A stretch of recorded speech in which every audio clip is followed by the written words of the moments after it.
Cheers, Errol. Thanks for sitting down with us tonight. I think a lot of people are going to get a heap of value out of a video like this, just explaining the process of the build assist. I guess the first question that I've got is, when people are making first contact with you, have you got any tips regarding that process, and what are some of the things that people need to know? I think, the Build Assist program really came about where a lot of people want to do a build. They want to do they want to do their own build. Um, but there's a couple of complexities involved. One of them is obviously experience. They don't always have the experience, may never have built an aircraft before. Some of the other things is they don't have the tooling required to do it, or they don't have the workspace required. I think those are all factors that people consider when they want to go for a build assist program. Um, the other thing that we do see as a big advantage in the build assist program as well is that you as the builder have a really good intimate knowledge of your aircraft, because having built one yourself, being hands-on, I believe make you a better pilot, because if you've built it, you definitely do understand your aircraft, the systems, the electrical, the fuel system, the firewall forward. And ultimately, after you have flown your aircraft for that first required 25 hours, we then, as an option at no cost, we then help you to guide you to do your first full airframe engine maintenance, as if you would be doing 100 hourly on your aircraft. We also really tell our clients to come back to us at the 100 hourly, so that we can do another 100 hourly under our guidance. We supply you with all the tools, you do the service, but we really guide you to do a very good service so that we can show you what to look for. I mean, we have built quite a number of aircraft. We also have a service center where we service many of these aircraft, not only our own, but where we help clients where they can service the aircraft under our supervision. So it really sets you off on a really good path to do the right maintenance. And then finally, I think the last thing that is really helpful is that the SAAA organization in Australia, if you become a member with them, you can then also do an SAAA course. That is part of becoming a maintainer. And these courses are held throughout the country. It's about, I think it's a 3 day course. However, it is not how to build your aircraft, but it's really how to accurately and correctly do all your maintenance requirement in terms of your logbooks afterwards. So all of that is thrown into our Build Assist program. I think on top of that, we also have a little bit of a different approach. And I think, as you've experienced, our Build Assist center is in our house. Well, not in our house, but on the back of our house, we've got a nice big shed where there's a number of projects going there. We also have accommodation for our builders here. So, builders like you, they become family. They become part of a family. And yeah, so because you're going to be here regularly, you're going to come for certain periods where we will run through certain portions of the build. You mentioned the ability to be able to do your own maintenance, and it was certainly a big thing for me when I was looking at the build assist.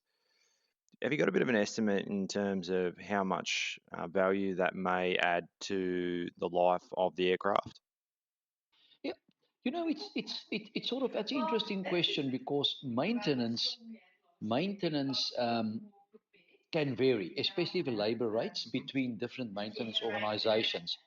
I would say that the current maintenance hourly rate is probably in the region of about 125 to $145 per hour, which sort of comes around every 100 hours, or at least once per year. In my experience, it takes a good probably 12 to 16 hours to do a proper service on your aircraft. Sometimes it may take a little bit longer, especially when you, for example, would change tires. Then you can easily add another 3 to 4 hours on top of that. So yes, you are probably looking at about a $2,000 bill saving if you do it yourself. Because if you do it yourself, you save all the labor, of course. However, there will still be items like oil filters, spark plugs, fuel filters. You know, the normal kind of things that you will do as per the manufacturer's guidelines in your maintenance manual.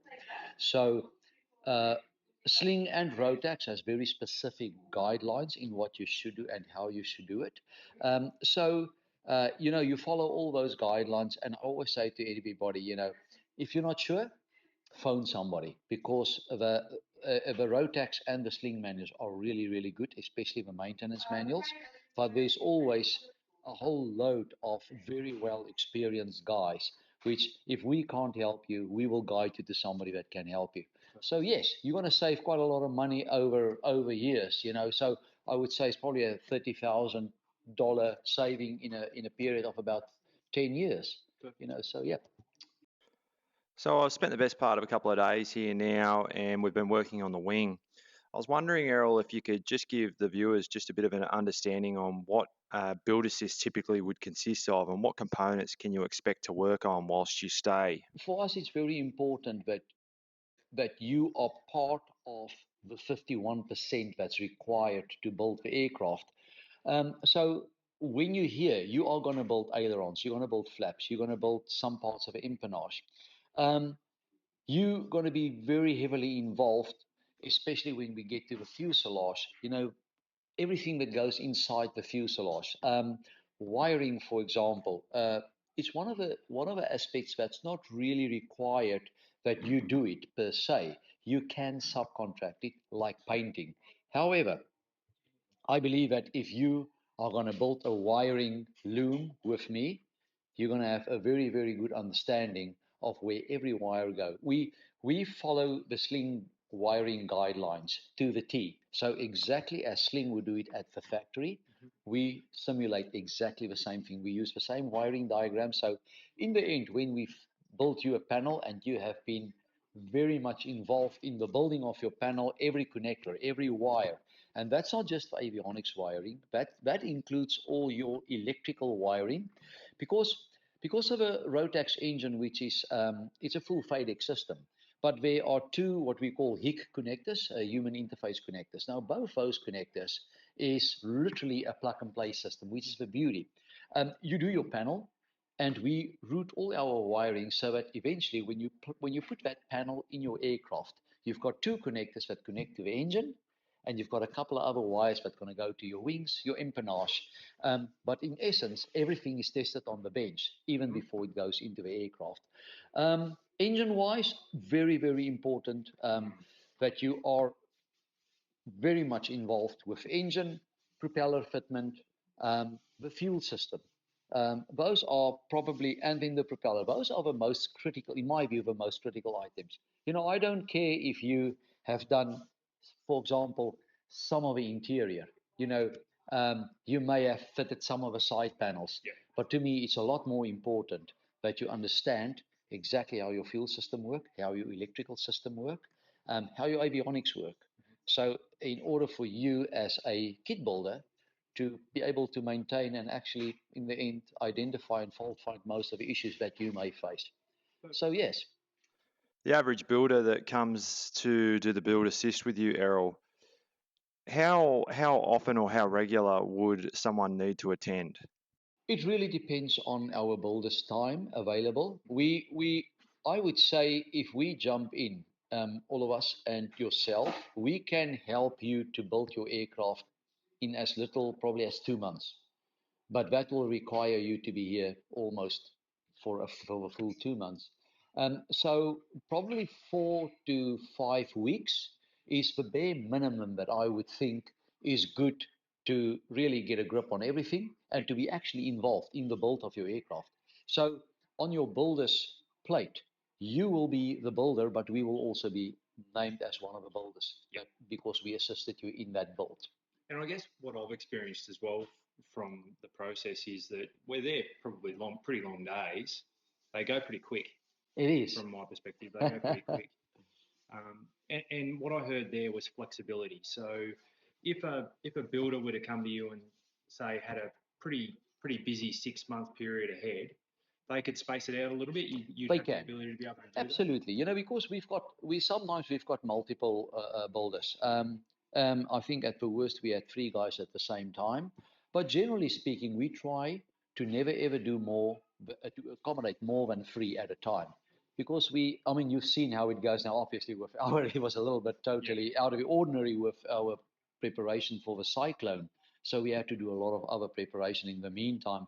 So generally speaking, you know, when you're there, there's somebody that will be constantly at your side, either guiding you through the build process, through the manuals. Although the manuals, as you've seen, are pretty good, you can still misinterpret something.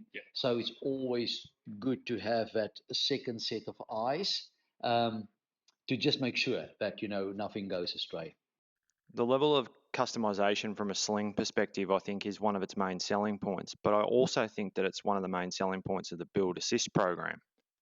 Unfortunately, I didn't have my camera with me the other night when we sat down and chatted about the avionics packages that were available and the different options that the plane could be quoted with.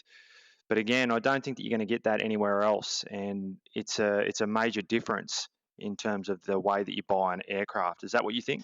Yes, I think the beauty of it, and that's what we try to do, and I think Sling is very much similar.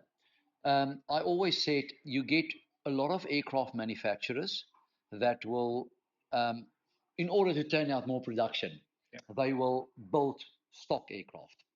You'll get 50 aircraft that looks exactly the same. Sling has got quite a different approach. We feel that we can customize each and every aircraft that we build to exact customer specification. As a result, aircraft are literally built on order.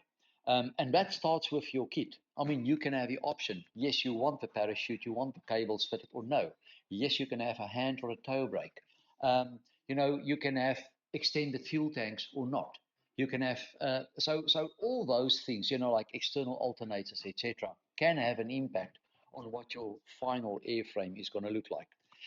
So when we place the order with Sling, even down to the interior, we make sure that we tick every box. It goes down to the finest details, like the stitching color on your leather seats. I don't think there's a lot of manufacturers that actually accommodate builders in such a way. So yes, it's fully.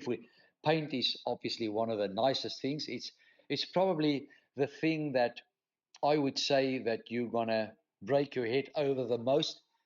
Ultimately, I've seen not so nicely built aircraft that was painted beautiful, and people don't notice the other mistakes. And I've seen a beautiful built that wasn't painted so nice. And I always say to the guys, if there's one thing where you do not skimp, it is your paint, your painter who you use. Use a very, very professional person, and do use good quality paint. Because that's the one thing that's always going to be seen. That, the instrument panel, and your interior. It's funny. People don't really realize or see under the skin. It's the exterior things that they notice. What's the best way to get in touch with you if someone's thinking about a Sling? In Australia, I hope that we're pretty well known. However, we've got websites. So there's the website is www.gap.aero. So they can contact us any time for me or Mariette. Mariette deals mostly with client administration quotations. I am more on the technical side of things, technical and sales side of things. And then obviously air shows. You know, when we go to air shows, we've got three air shows lined up in the next 4 weeks. So after the cyclone, hopefully we'll head off to the Wentworth SAAA show. After that, we directly off to Avalon. Now that is obviously a big crowd gathering there. And then after Avalon, on the way back, we will also join the Stall competition at Luscantire in New South Wales. But yes, we'll always in most of the magazines. We advertise in magazines as well. But website is probably the best place to start to contact us directly. Perfect. Thank you, mate. Let's enjoy our beer. All good. There you go. Cheers.